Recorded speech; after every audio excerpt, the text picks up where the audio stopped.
Hola, muy buenas, ¿qué tal? ¿Cómo estáis? Pues nada, soy José de CTA, de Challenge Training Aviation. Y bueno, en este vídeo, aparte de haber empezado a usar un croma, como podéis ver, y de aprender a poner un filtro, pues vamos a ver una serie de cuestiones que nos ha planteado un alumno a través de nuestro grupo. ¿Vale? Entonces, si queréis formar parte de este grupo, lo veremos después. Solamente os dejaré el link en la descripción. Pasáis, me escribís un mensaje y a partir de ese grupo, en ese momento os puedo hacer partícipes de este grupo, tanto en Telegram como en WhatsApp. Sabes también que nos puedes encontrar en Instagram y YouTube. Y bueno, por los demás, pues nada, vamos a empezar con el vídeo.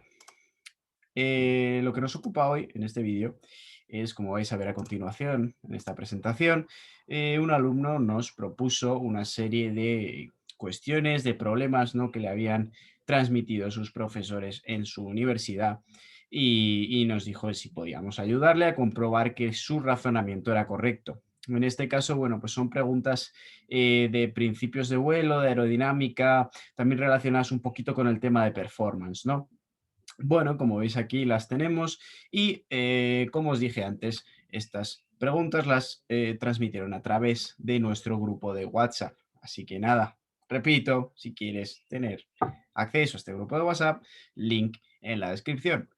Y bueno, Em, ¿qué vimos, no? ¿Qué pudimos observar en estas preguntas? Pues nada, las vamos a ir viendo poco a poco y vamos a ir respondiendo de una manera sencilla, yendo de menos a más para que todo el mundo pueda entenderlo, el razonamiento a seguir al hacer estas preguntas. Bueno, pues la primera nos dice, para una masa de aire, perdón, para una masa de avión, según incrementa la altitud, ¿qué le pasa al minimum total drag, a la resistencia total de ese avión? Bueno, pues yo lo que he hecho básicamente ha sido referirme a esta tabla. Esta tabla se puede encontrar en libros, se puede encontrar en internet. Es una tabla bastante común y lo que hace es eh, tomar la velocidad en el eje X y en el eje Y tenemos el drag y el thrust, es decir, la resistencia del avión y el empuje del avión.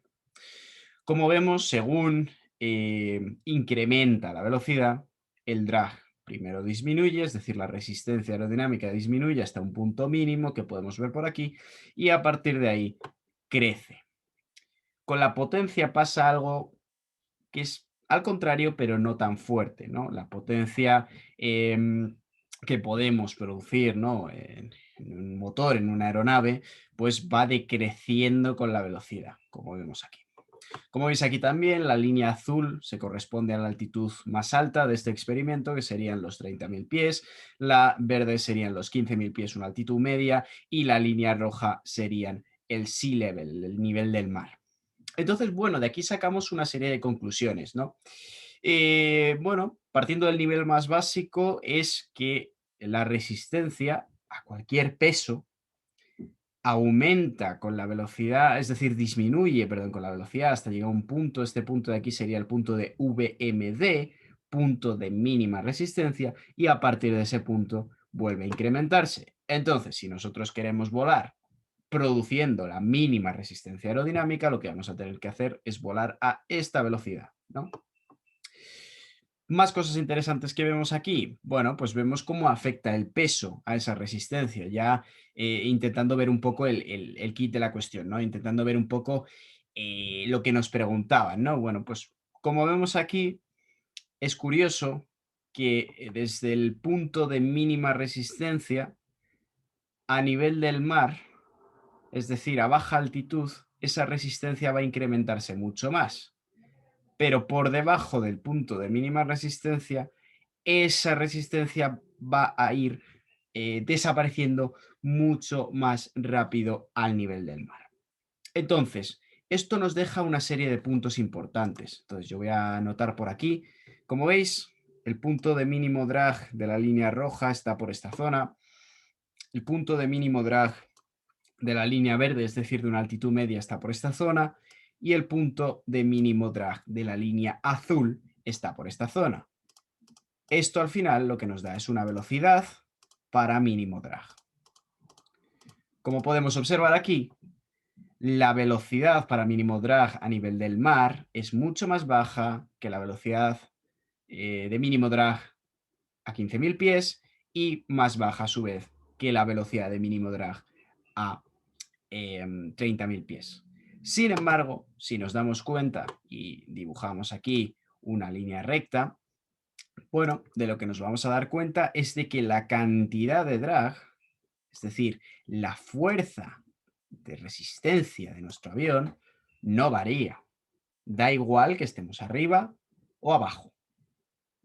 ¿Qué nos quiere decir esto? Lo que nos quiere decir esto es que la cantidad de drag en el punto de mínimo drag no va a variar con la altitud, pero sí va a variar la velocidad para mínimo drag. Por tanto, la respuesta correcta en este caso sería la respuesta delta. La VMD, es decir, la velocidad para mínimo drag, incrementaría, sin embargo, la cantidad de drag se mantendría prácticamente constante. ¿Ok?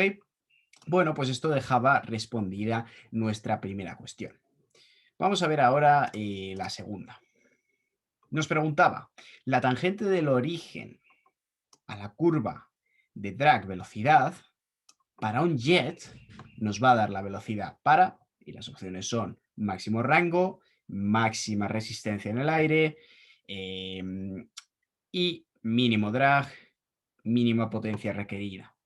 Bueno, pues de nuevo a mí me gusta mucho siempre enseñar el gráfico. En este gráfico, pues lo que vemos es el drag inducido, esta curva de aquí abajo, vemos el drag parásito.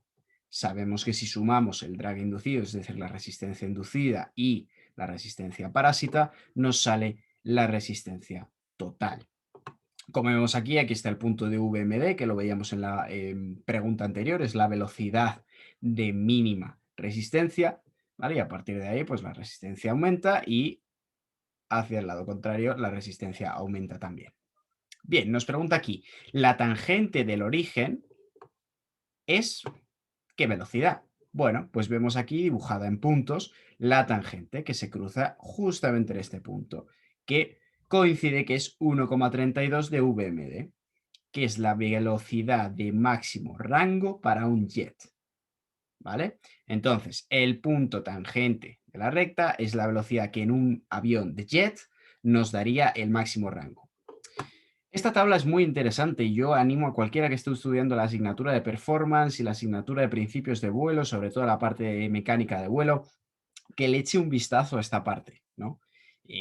Como veis aquí, para un jet, la VX es lo mismo que la VMD, que es lo mismo que la máxima endurance, el máximo tiempo en el aire, que es lo mismo que el máximo, aquí hay un pequeño error, máximo lift to drag, es decir, la máxima eficiencia aerodinámica. Mientras que la VI, es decir, velocidad de máximo ratio de ascenso, es 1,32, es un poquito más alta, como veis aquí VMD está aquí y VMD, la maximum range está un poquito más alta y nos daría el best range, el mayor rango. Es decir, no es lo mismo best endurance que best range, como ya hemos visto en clases anteriores. Sin embargo, para un avión de hélice, esto cambia. Como veis aquí, VX es velocidad para minimum power, menor potencia. Best endurance, en este caso sí coinciden, y sería 1,1 de la VS, mientras que VI sería minimum drag, es decir, aquí, como veis, la VI en jet es más alta en el gráfico que la VI en propeller, en hélices, ¿vale? Como veis, también equivale al máximo rango y es interesante ver aquí que el máximo lift to drag ratio, es decir, si nosotros dibujásemos la polar, que ya la hemos visto también en otras clases con los alumnos, en el jet sería la VX, es decir, máximo ratio, digamos, máximo ángulo de ascenso, mientras que en un propeller sería el máximo rate of climb, ¿vale? Máximo ratio de ascenso en pies por minuto. Entonces, bueno, ¿cuál sería la respuesta a esta pregunta? Pues está claro que en este caso, si nosotros cogemos el origen, hacemos la tangente, lo que nos queda es 1,32 de VMD, que es lo mismo que velocidad de máximo range para el jet. Es decir, en este caso, respuesta alfa. Muy bien, pues nada, vamos a seguir viendo estas preguntitas que nos hacía el otro día nuestro alumno. Bien, pues tenemos por aquí ¿qué pasa cuando el avión llega a lo que se conoce como el service ceiling, el techo de servicio.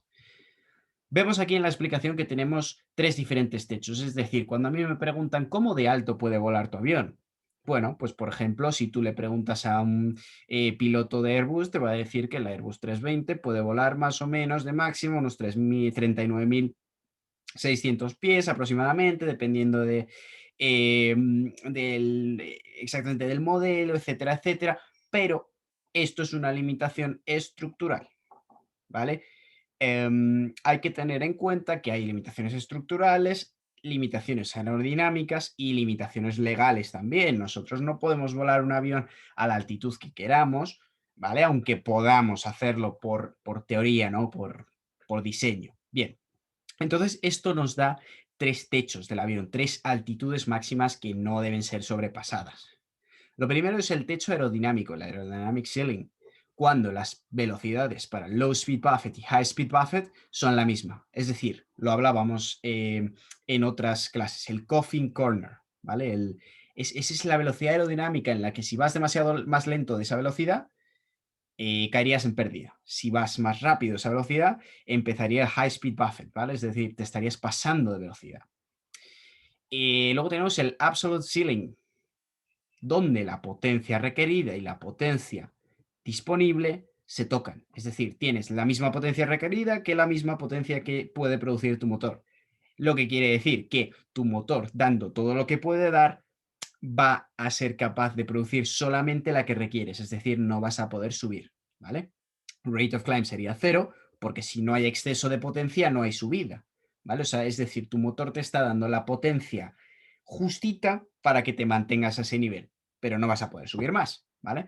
Y hay un speed instability, es decir, cualquier variación de la velocidad va a ser muy difícil de recuperar en este ceiling, ¿no? A esta altitud, ¿vale?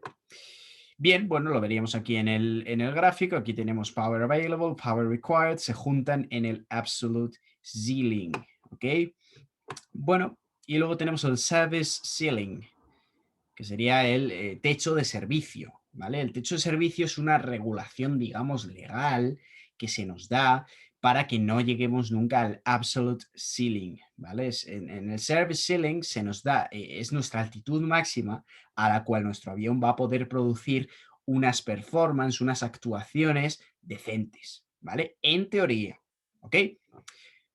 ¿Cuáles son estas actuaciones decentes que tiene que producir un avión y que vamos a encontrar? Bueno, pues hablando de un jet serían 100 pies por minuto y hablando de un propeller serían 100 pies por minuto y hablando de un jet serían 500 pies por minuto.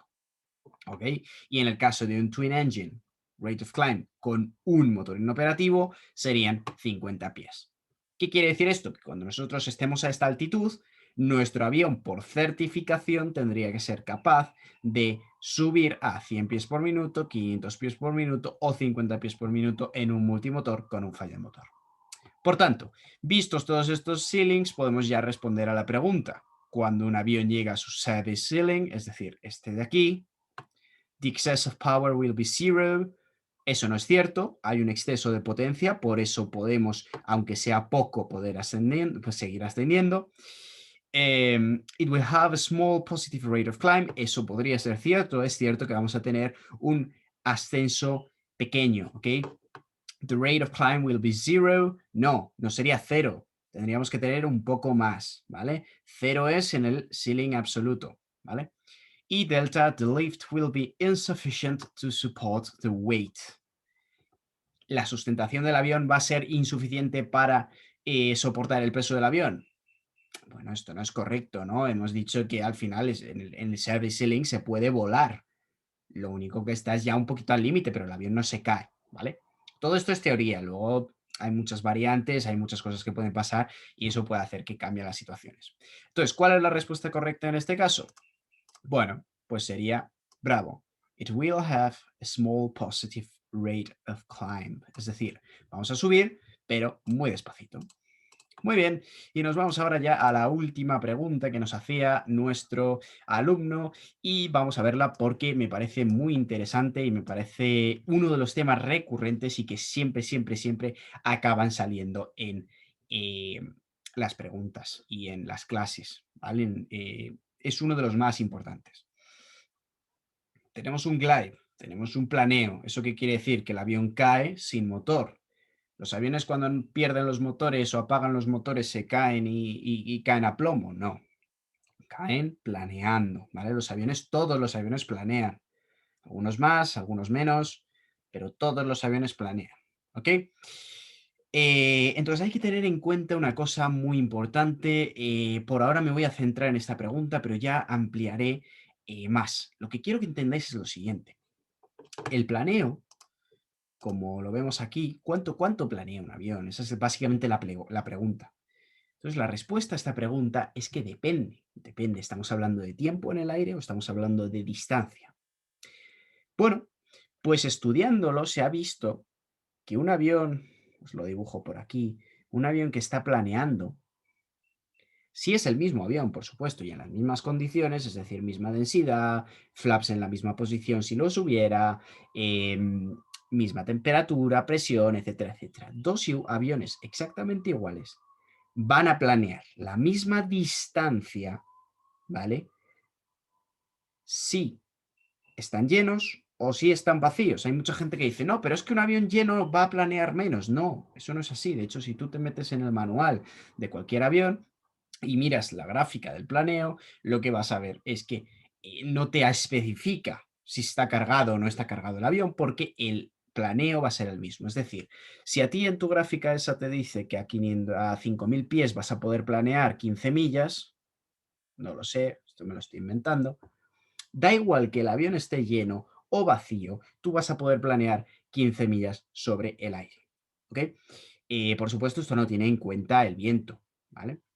¿Por qué es esto así? Bueno, pues porque aquí se forma un ángulo, ¿vale? Un ángulo gamma, lo podríamos llamar. Y ese ángulo lo que hace es que nos da el planeo máximo, ¿vale? El planeo óptimo. ¿Por qué? Porque el planeo solo depende del lift to drag ratio, de la eficiencia aerodinámica, ¿vale? Esto ya desarrollaré más en algún momento, pero bueno, básicamente cuando nosotros volamos a una eficiencia aerodinámica óptima, lo que quiere decir es que estamos volando a un ángulo de ataque óptimo y por tanto nuestro ángulo de descenso va a ser mínimo, ¿vale? Entonces, si nosotros estamos volando a ese ángulo mínimo, quiere decir que estamos haciendo el planeo perfecto, porque un planeo es bueno cuando no nos caemos, ¿vale? Entonces, ¿ese ángulo va a cambiar con el peso? Para nada, no va a cambiar, ¿vale? Lo que sí que va a cambiar es la velocidad, TAS, ¿vale? Necesaria para poder volar de esa forma, y va a cambiar también el rate of descent, el ratio de descenso. Es decir, yo te estoy dibujando aquí un triángulo equilátero, o no un triángulo equilátero, un triángulo rectángulo, ¿vale? Y yo te pongo por regla que este triángulo no puede cambiar su forma, es decir, este ángulo es el que es, y este es un ángulo recto, entonces el triángulo siempre va a ser así. Ahora, si yo aumento la velocidad, es decir, la TAS, ¿qué le va a pasar al rate of descent? El rate of descent, que sería esta parte de aquí, también se va a incrementar. Entonces, ¿qué sacamos de conclusión con esto? Que un avión muy pesado va a planear la misma distancia que un avión vacío. Distancia igual, ¿vale? Distancia igual a constante. Range igual a constante. Sin embargo, ¿qué pasa con la endurance? Un avión pesado va a bajar mucho más rápido. ¿Por qué? Porque su tasa es mucho más grande, porque si no entraría en pérdida y ya no estaríamos a la velocidad esa óptima de planeo que hablábamos en la primera pregunta.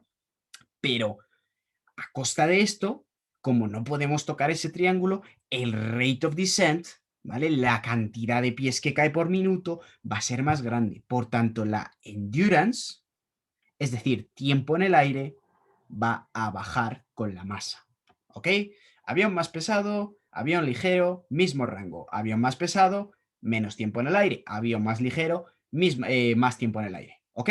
Esto es lo que hay que tener en cuenta en estos problemas. Es una cosa que siempre en nuestras clases da problemas, siempre es uno de los problemas de, oye, quiero hacer un repaso de principios de vuelo. Bueno, pues el glide es algo que siempre va a salir, ¿vale? Así que nada, bueno, espero que haya quedado más o menos claro con esto y poco más. Seguiremos con estos vídeos, os dejo los links en la descripción para el grupo, para el Instagram, para el YouTube, para el Telegram, para todo lo que queráis. Cualquier duda, ya sabéis, me la dejáis en los comentarios, me escribís un correo o lo que prefiráis, ¿vale? Así que nada, hasta aquí por hoy y muchas gracias por la atención.